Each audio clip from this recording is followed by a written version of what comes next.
नमस्कार, मैं हूं अमित पालित और बुलेटिन की शुरुआत कर रहे हैं आज की सबसे बड़ी खबर के साथ। उपचुनाव के नतीजे आने लगे हैं। 7 राज्यों में विधानसभा की 13 सीटों पर हुए उपचुनाव के लिए आज वोटों की गिनती चल रही है। हर सीट से ट्रेंड भी आ रहे हैं और थोड़ी देर में सभी सीट के नतीजे भी आ जाएंगे। अब तक के ट्रेंड के मुताबिक पश्चिम बंगाल की चारों सीटों पर ममता बनर्जी की पार्टी टीएमसी आगे चल रही है, जबकि पंजाब के जालंधर सीट की बात करें तो आम आदमी पार्टी आगे है और हिमाचल की देहरा सीट से सीएम सुक्खू की पत्नी कमलेश ठाकुर आगे चल रही हैं।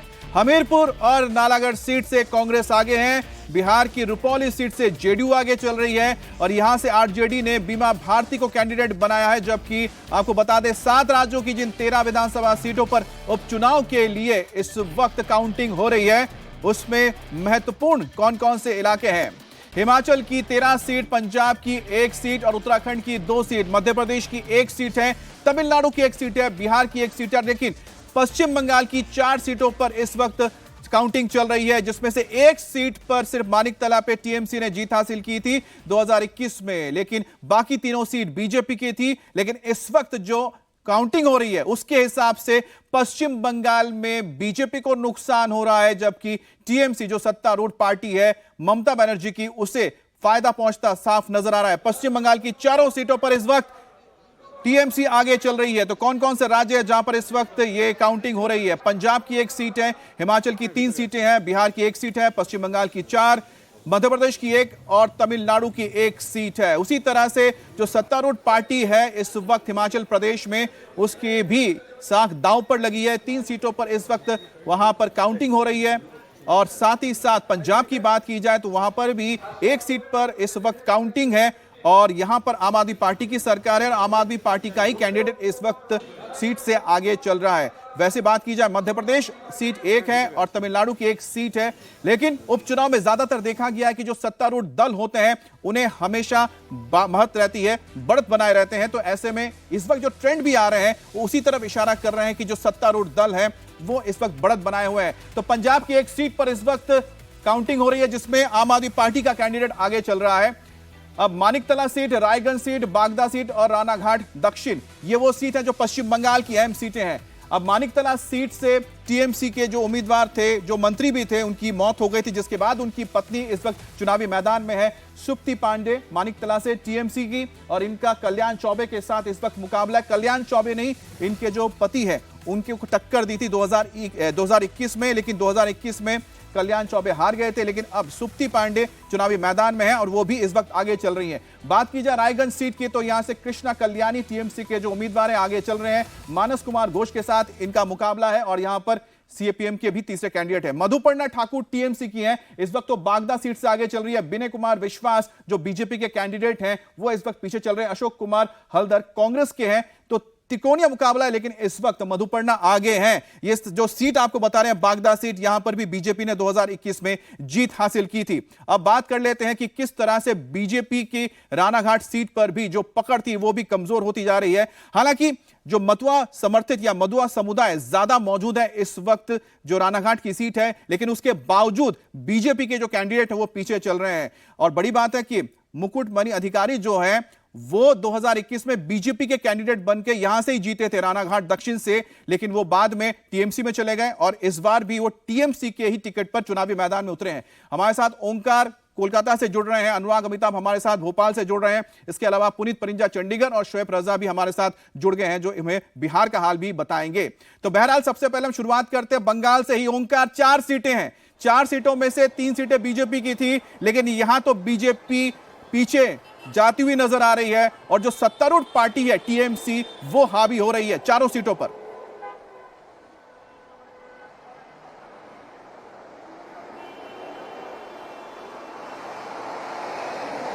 ओंकार, आपको आवाज मिल रही है?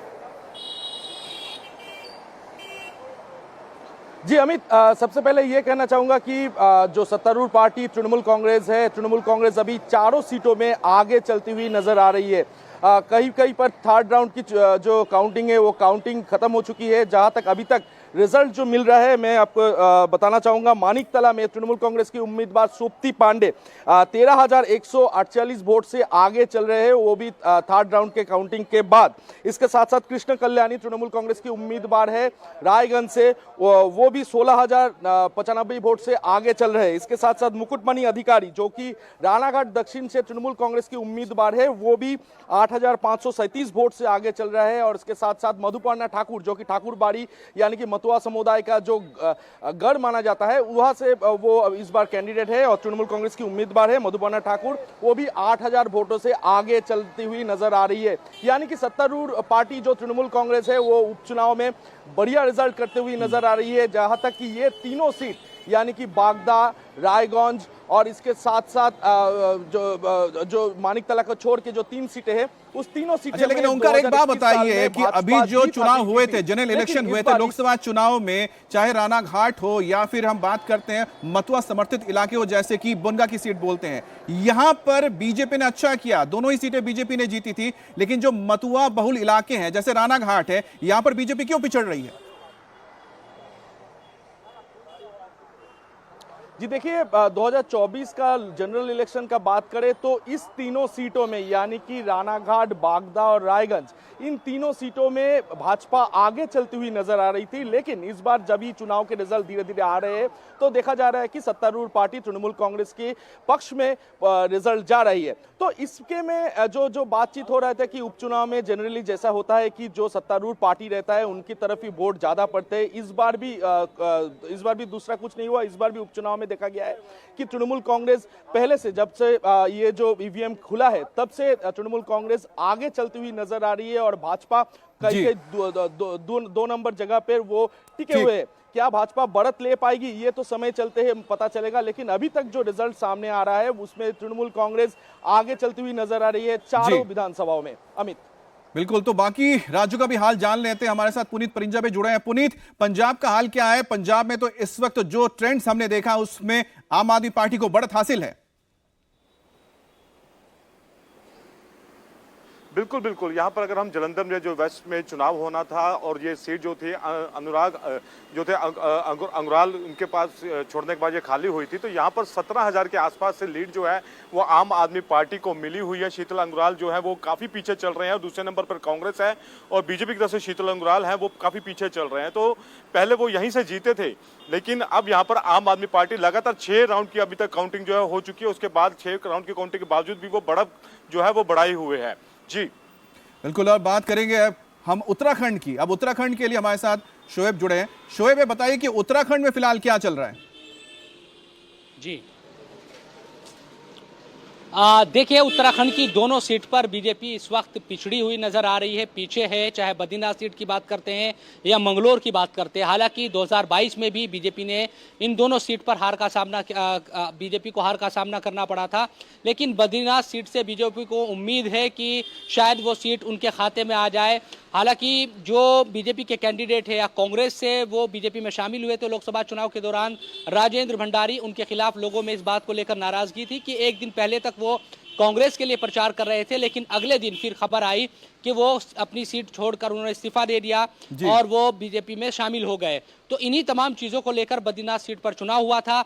अभी हालांकि बद्रीनाथ सीट का जो मार्जिन है 150 से 200 के आसपास है, बहुत कम मार्जिन है, जिससे कांग्रेस आगे वहां पर चल रही है। जो लखपत बुटोला है कांग्रेस के, वो आगे चल रहे हैं। लेकिन मंगलोर सीट पर क्योंकि हिंसा भी हुई थी उस दिन, जिस दिन चुनाव हुए 2 दिन पहले, वहां पर कांग्रेस करीब 2,500 से ज्यादा का जो मार्जिन है वो बनाकर चल रही है और उसके पीछे एक तरीके से बसपा है। अभी बीजेपी तीसरे नंबर पर है मंगलोर में। मंगलोर की जो भौगोलिक स्थिति है या फिर जो हालात है वो कुछ इस तरह से है कि वो ये सीट मुस्लिम आबादी की सीट है। यहाँ पर जो वोटर है 50% से भी ज़्यादा वो मुस्लिम वोटर है। ऐसे में कांग्रेस और बसपा के दरमियान यहाँ काफ़ी जो लड़ाई है राजनीतिक तौर पर वो देखने को मिलती है। और बसपा ने ही 2022 में सीट को जीता था, लेकिन सरबत करीम अंसारी उनका निधन हो गया। उपचुनाव उन्हीं की वजह से हो रहा है। अब काजी निजामुद्दीन यहाँ तकरीबन 2,500 वोटों से आगे चल रहे हैं और बसपा के जो कैंडिडेट है वो उनसे पीछे। फिर तीसरे नंबर पर यहाँ करतार सिंह भड़ाना है जो बीजेपी के उम्मीदवार है। हालांकि उन पर ये कांग्रेस आरोप लगाती रही कि वो बाहरी है, हरियाणा के रहने वाले हैं और बीजेपी ने बाहरी कैंडिडेट को अपना टिकट दिया। तो तमाम मुद्दे चर्चाओं में रहे। आज रिजल्ट का दिन है। दोनों सीटों पर अभी तो कांग्रेस के लिए सुबह के समय अच्छी खबर है कि दोनों सीट पर कांग्रेस आगे है। तो अब देखिए कि हमने 3 राज्यों की बात की है। पश्चिम बंगाल में जो सत्तारूढ़ पार्टी है वो आगे चल रही है, पंजाब में भी यही ट्रेंड है। लेकिन जैसे ही हम बात करते हैं उत्तराखंड की, जहां पर बीजेपी सत्ता में है, लेकिन वहां पर 2 सीटों पर इस वक्त शोएब बता रहे हैं कि कांग्रेस के जो कैंडिडेट है आगे चल रहे हैं। अब मध्य प्रदेश का क्या हाल है अनुराग?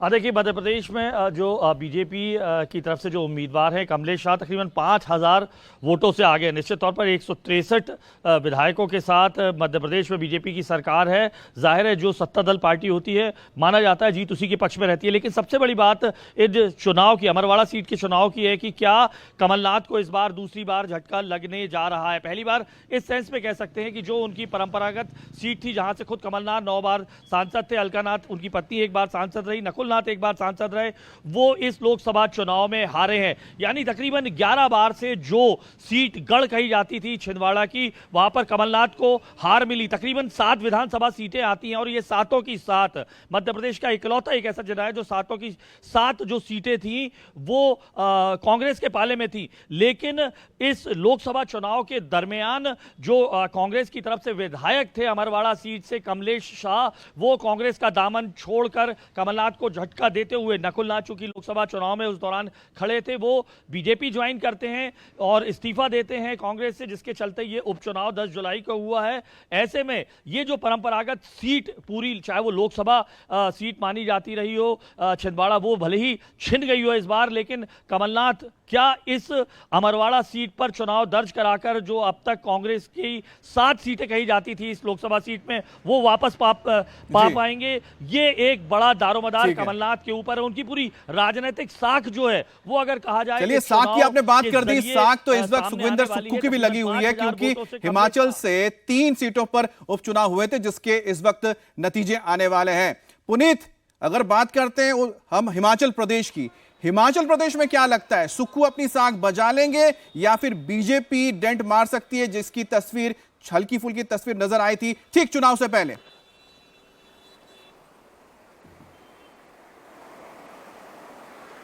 पुनीत, आपको आवाज मिल रही है?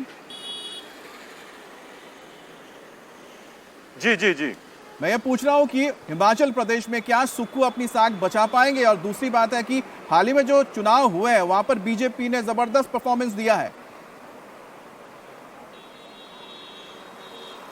बिल्कुल बिल्कुल, लोकसभा चुनावों में बीजेपी ने यहाँ पर चारों की चारों सीटें जीती हैं, बावजूद इसके कि यहाँ पर जो सरकार है वो यहाँ पर कांग्रेस की थी, उसके बावजूद बीजेपी यहाँ पर लोकसभा चुनाव में अच्छा प्रदर्शन करने में कामयाब हुई है। और अब क्योंकि देहरा में खुद जो मुख्यमंत्री हैं सुखविंदर सुक्खू, उनकी पत्नी जो है कमलेश ठाकुर, वो चुनाव मैदान में है, इसलिए उनके लिए ये एक नाक का सवाल बना हुआ है। इस चुनाव को जीतना अग्नि परीक्षा है सुखविंदर सुक्खू के लिए, लेकिन ये इतनी आसान अभी लग नहीं रही है, क्योंकि वो अभी हालांकि मार्जिन भले ही कम हो लेकिन अभी वो पीछे चल रही हैं। वहीं अगर दूसरी तरफ बात करें तो यहाँ पर नालागढ़ और हमीरपुर में भी चुनाव है, वहां पर भी ज्यादा मार्जिन नहीं है, कांटे की टक्कर लगातार चल रही है, शहर और मात का खेल जारी है वहां पर। और यहाँ पर भी अगर बात करूं मैं यहाँ पर देहरा में, जहां से सीएम की पत्नी जो है वो चुनाव मैदान में, यहाँ पर भी बीजेपी आगे चल रही है, लेकिन मार्जिन ज्यादा नहीं है। लेकिन हाँ, इतना जरूर है कि अगर वो सीट कांग्रेस के हाथ से निकलती है तो जाहिर तौर पर एक झटका होगा मौजूदा मुख्यमंत्री के लिए, कांग्रेस के लिए, कि वो अपनी पत्नी को ही वहां से नहीं जिता सके। लेकिन अभी फिलहाल कहना जल्दबाजी होगा, पीछे जुट चल रहे हैं यहाँ से।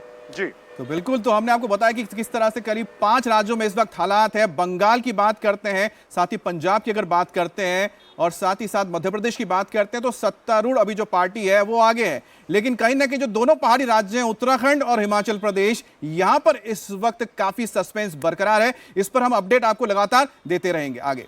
अब बात करते हैं महाराष्ट्र में एमएलसी चुनाव की। महाराष्ट्र में चुनाव से पहले जिस बात का कयास लगा था वो सच साबित हुआ है। एमएलसी चुनाव में जमकर क्रॉस वोटिंग हुई है, जिससे एमएलसी चुनाव में एनडीए के सभी 9 कैंडिडेट जीत दर्ज करने में कामयाब रहे हैं। एनडीए के जिन 9 उम्मीदवारों ने जीत दर्ज की है उसमें बीजेपी के 5, एकनाथ शिंदे की शिवसेना के 2, तो अजीत पवार की एनसीपी के 2 कैंडिडेट चुनाव जीत गए हैं। कांग्रेस को अपने विधायकों के सपोर्ट को लेकर ओवर कॉन्फिडेंस भारी पड़ा है। क्रॉस वोटिंग का फायदा उठाकर अजीत पवार की एनसीपी ने अपने दोनों कैंडिडेट जिता लिए। क्रॉस वोटिंग किसने किसने की इसका पता चलना बहरहाल मुश्किल होगा, क्योंकि एमएलसी चुनाव गुप्त मतदान के जरिए होता है। खास बात तो यह है कि संख्या बल के हिसाब से एनडीए के पास जरूरत से 4 वोट कम थे, जबकि महाविकास आघाड़ी के पास जरूरत से 3 वोट ज्यादा थे। लेकिन एनडीए अपने सभी 9 उम्मीदवारों को जिता लेने में सफल रहा, जबकि इंडिया गठबंधन के 3 में से सिर्फ 2 ही उम्मीदवार जीत पाए। लेकिन शरद पवार के समर्थन वाले जयंत पाटिल चुनाव हार गए। 11 में से 9 सीटें विधान परिषद में चुनकर आई है। बीजेपी की 5, शिवसेना की 2, एनसीपी की 2, ऐसी 9 सीटें हमारी चुनकर आई है। और जो लोग ये कह रहे थे कि हमारी सीटें गिराएंगे, उनके भी वोट हमारे उम्मीदवारों को मिले हैं। एक अप्रत्याशित इस प्रकार की जीत आज हमको मिली है और मेरा विश्वास है ये जीत का सिलसिला ऐसा ही जारी रहेगा और आने वाले विधानसभा के चुनाव में प्रधानमंत्री मोदी जी के नेतृत्व में हम लोग, हमारी महायुति फिर एक बार महाराष्ट्र में सरकार बनाएगी। आइए अब आपको हम बताते हैं कि खेल कैसे हुआ और कैसे एनडीए हारी हुई बाजी जीत गई। कांग्रेस और उद्धव ठाकरे की पार्टी ने एक अपने साथ रखे थे। देखिए इनके, समझ लीजिए क्या प्रत्याशी थे। कांग्रेस का एक प्रत्याशी था, शिवसेना यूबीटी का एक, और शेतकारी पक्ष यानी कि इसको आप मान के शरद पवार की ओर से एक थे, जयंत पाटिल। अब वोट कितने थे? कांग्रेस के पास 37 थे। उनके कैंडिडेट को जरूरत थी 23, उसमें से उन्होंने 25 उनको मिल गए थे, तो 12 इनके पास इस वक्त एक्स्ट्रा रहे थे। अब बात करते हैं शिवसेना यूबीटी की। शिवसेना यूबीटी का एक था, 16 इनके पास वोट थे, 23 इनकी जरूरत थी, तो इनको 23 के 23 मिल गए, यानी कि जो 12 एक्स्ट्रा थे 12 में से इनको करीब 7 मिल गए, और इस तरह से कांग्रेस के 7 वोट हो गए इसी तरह से।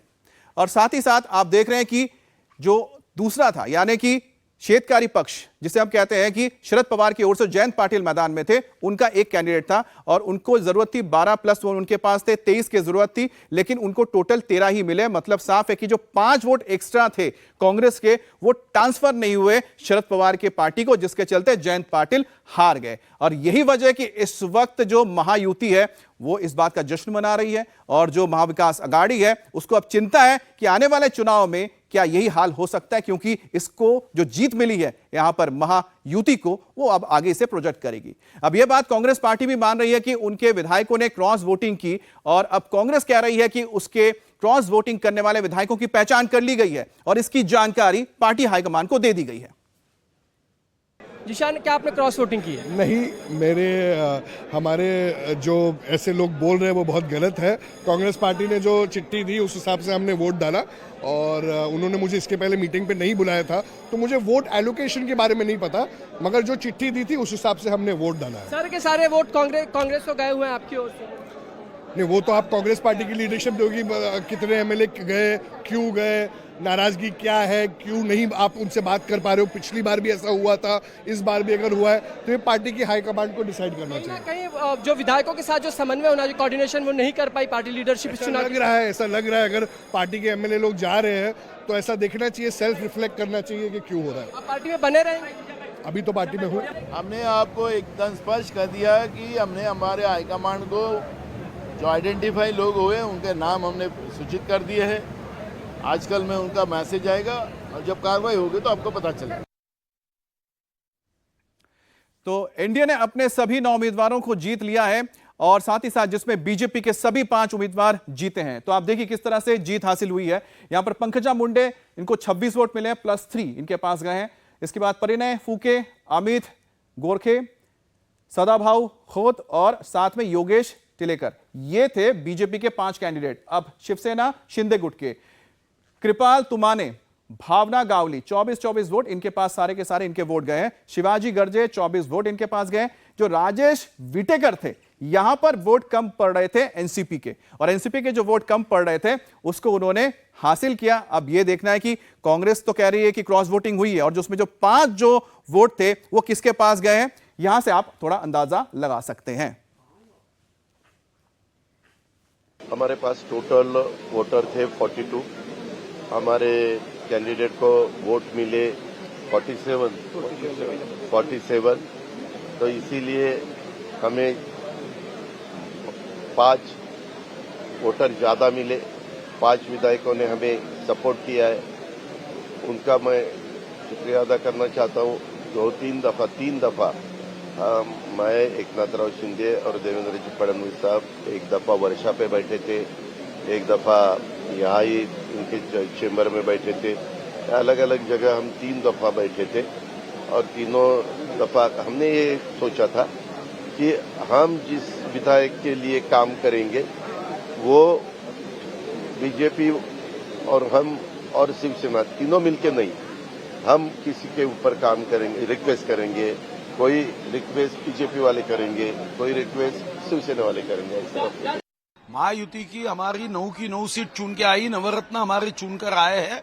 बहुत ज्यादा हमें खुशी है। महाविकास आघाड़ी का जो अहंकार ये आसमान पहुंच गया था लोकसभा चुनाव के बाद, वो अहंकार को उनके ही पार्टी के लोगों ने विभीषण बनकर इस रावणी अहंकार को मिटा दिया। अब जीत के बाद दावे हो रहे हैं समीर। 2 चीजें हैं। पहली चीज ये है कि महायुति ने किस तरह से पूरा मैनेज किया, और दूसरा है कि जो चाचा भतीजे की लड़ाई थी उसमें तो भतीजा अब आगे निकल गया। बिल्कुल, भतीजा आगे निकल गया है। फिलहाल के नतीजे देख के यही साबित होता है, क्योंकि जो गणित बिठाना था, खासकर अजित पवार के साथ 42 विधायक थे, लेकिन जो 4 एक्स्ट्रा वोट उन्हें जो मिले हैं यानी कि 47, वो ये 4 वोट कांग्रेस से आए हुए वोट हैं, जिसके चलते उनको उनके उम्मीदवारों को, उनके दोनों ही यानी कि शिवाजी राव गर्जे और राजेश विटेकर को 23 और 24 यानी कि उन्होंने सरप्लस वोट लिए हैं। इसीलिए जो कहा जा रहा था कि विधानसभा का जो सत्र चल रहा है उसके बाद कई विधायक जो है शरद पवार के खेमे में आ सकते हैं, उसको अब कहीं ना कहीं उस बहस को अब एक तरह से विराम लग गया है, क्योंकि लगातार शरद पवार गुट की ओर से दावे किए जा रहे थे कि विधानसभा का जब सत्र खत्म होगा तो उसके बाद कम से कम 18 विधायक ऐसे हैं जो उनके खेमे में आ सकते हैं। लेकिन अजित दादा पवार की फिलहाल की अगर हम देखें तो उन्होंने बाजी पलट के रख दी है, अपने विधायकों में कॉन्फिडेंस बिल्ड किया है। और कहीं ना कहीं एक मोराल भी बड़ा है महायुति का, क्योंकि आने वाले जो चुनाव होंगे उसी में यही जश्न जो है वो देखने की कोशिश करेंगे, क्योंकि लोकसभा चुनाव में तो महाविकास आघाड़ी ने पछाड़ा है महायुति को।